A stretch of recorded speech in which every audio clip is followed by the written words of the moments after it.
اعوذ باللہ من الشیطان الرجیم بسم اللہ الرحمن الرحیم۔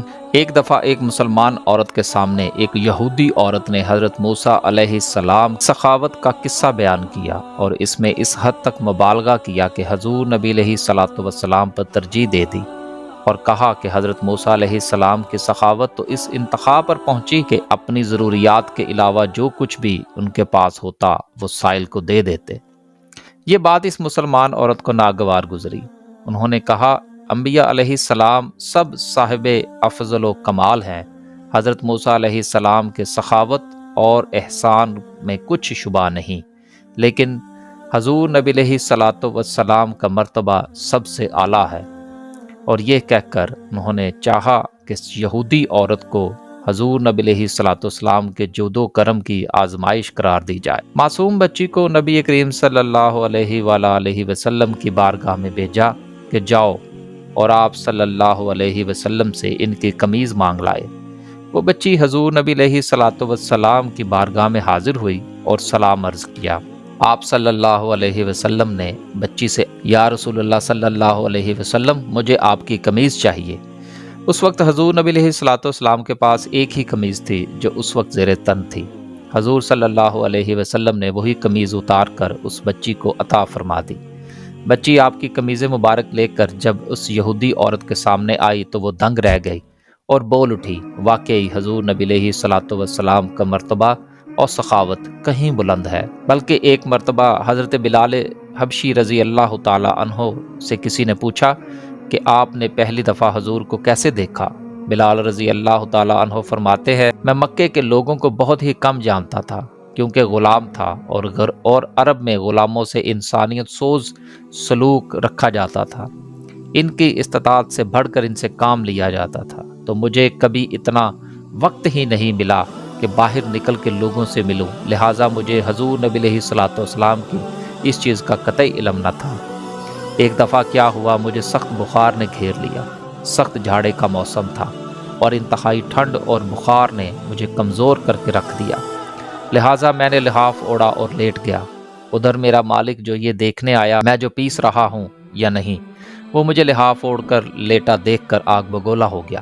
اس نے لحاف اتارا اور سزا کے طور پر میری قمیض بھی اتروا دی اور مجھے کھلے صحن میں دروازے کے پاس بٹھا دیا کہ یہاں بیٹھ کے جو پیس۔ اب سخت سردی سے اوپر سے بخار اور اتنی مشقت والا کام، میں روتا جاتا تھا اور جو پیستا جاتا تھا۔ کچھ ہی دیر میں دروازے پر دستک ہوئی۔ میں نے اندر آنے کی اجازت دی تو ایک نہایت پر نور چہرے والا شخص اندر داخل ہوا اور پوچھا کہ جوان روتے کیوں ہو؟ میں نے جواب میں کہا، جاؤ اپنا کام کرو، تمہیں اس سے کیا؟ جس وجہ سے بھی رو، یہاں پوچھنے والے بہت ہیں لیکن مدد کوئی نہیں کرتا۔ قصہ مختصر کہ حضرت بلال حبشی نے حضور صلی اللہ علیہ وسلم کو کافی سخت جملے کہے۔ حضور یہ جملے سن کر چل پڑے۔ جب چل پڑے تو بلال نے کہا کہ بس، میں کہتا تھا نا کہ پوچھتے سب ہیں، مداوع کوئی نہیں کرتا۔ حضور صلی اللہ علیہ وسلم یہ سن کر چلتے رہے۔ بلال کہتے ہیں کہ دل میں جو ہلکی سی امید جاگی تھی کہ یہ شخص کوئی مدد کرے گا وہ بھی گئی، لیکن بلال کو کیا معلوم کہ جس شخص سے اس کا واسطہ پڑا ہے وہ رحمت للعالمین ہے۔ بلال کہتے ہیں کہ کچھ ہی دیر میں وہ شخص واپس آ گیا۔ اس کے ہاتھ میں گرم دودھ کا پیالہ اور دوسرے میں کھجوریں تھیں۔ آپ صلی اللہ علیہ وسلم نے کہا، اسے پیو اور جا کے سو جاؤ۔ میں نے کہا، یہ جو کون پیسے گا؟ نہ پیسے تو مالک صبح بہت مارے گا۔ انہوں نے کہا، تم سو جاؤ، یہ پسے ہوئے مجھ سے لے لینا۔ بلال سو گئے اور حضور صلی اللہ علیہ وسلم نے ساری رات ایک اجنبی حبشی غلام کے لیے چکی پی۔ صبح بلال کو پسے ہوئے جو دیے اور چلے گئے۔ ایک رات پھر ایسا ہی ہوا، دودھ اور دوا بلال کو دی اور ساری رات چکی پیسی۔ ایسا 3 دن مسلسل کرتے رہے جب تک کہ بلال ٹھیک نہ ہو گئے۔ یہ تھا وہ تعارف جس کے بدن سے اس لافانی عشق نے جنم لیا کہ آج بھی بلال کو پہلے عاشق رسول اور بعد میں صحابی رسول کہا جاتا ہے۔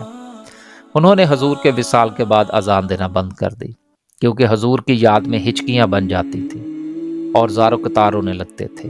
آپ ہجرت کر کے شام چلے گئے اور حضور پاک صلی اللہ علیہ وسلم کے بعد بس 2 مرتبہ اذان دی۔ ایک مرتبہ بیت المقدس کی فتح پر حضرت عمر رضی اللہ تعالیٰ عنہ کے کہنے پر، اور دوسری مرتبہ حضرت بلال رضی اللہ تعالیٰ عنہ رات کو سوئے ہوئے تھے تو نبی پاک صلی اللہ علیہ وسلم خواب میں آئے اور فرمایا بلال اتنی سرد مہری ہے کہ اتنا عرصہ گزر گیا کہ تم ہمارے پاس آتے ہی نہیں۔ جہاں محبت ہوتی ہے وہاں محبت میں شکوے بھی ہوتے ہیں۔ تو حضرت بلال رضی اللہ تعالیٰ عنہ کی فوراً آنکھ کھل گئی۔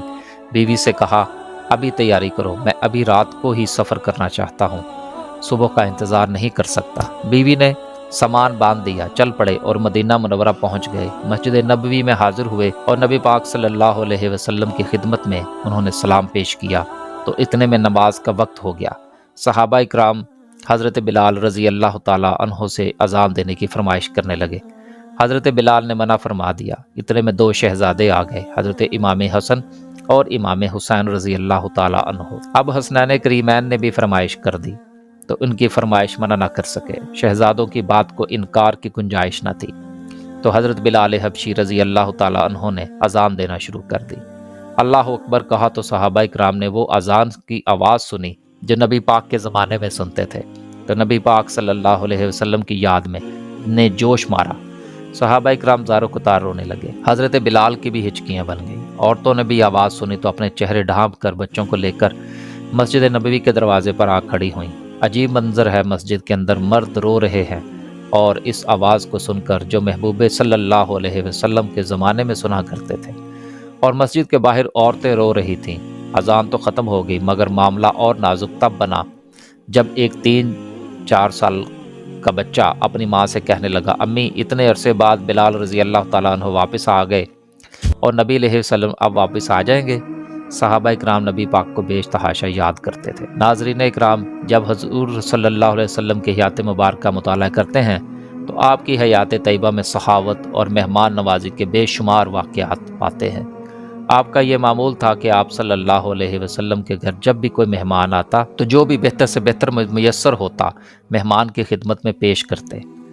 بعض اوقات کھانے کے دوران اگر کوئی آ جاتا اسے بے تکلفی سے اپنے ساتھ شامل فرما لیتے۔ اللہ تعالی ہمیں حضور صلی اللہ علیہ وسلم کے اسوہ حسنہ پر چلنے کی توفیق عطا فرمائے۔ ایسی مزید ویڈیو دیکھنے اور سننے کے لیے ہمارے چینل کو لائک اور سبسکرائب کریں۔ اللہ حافظ۔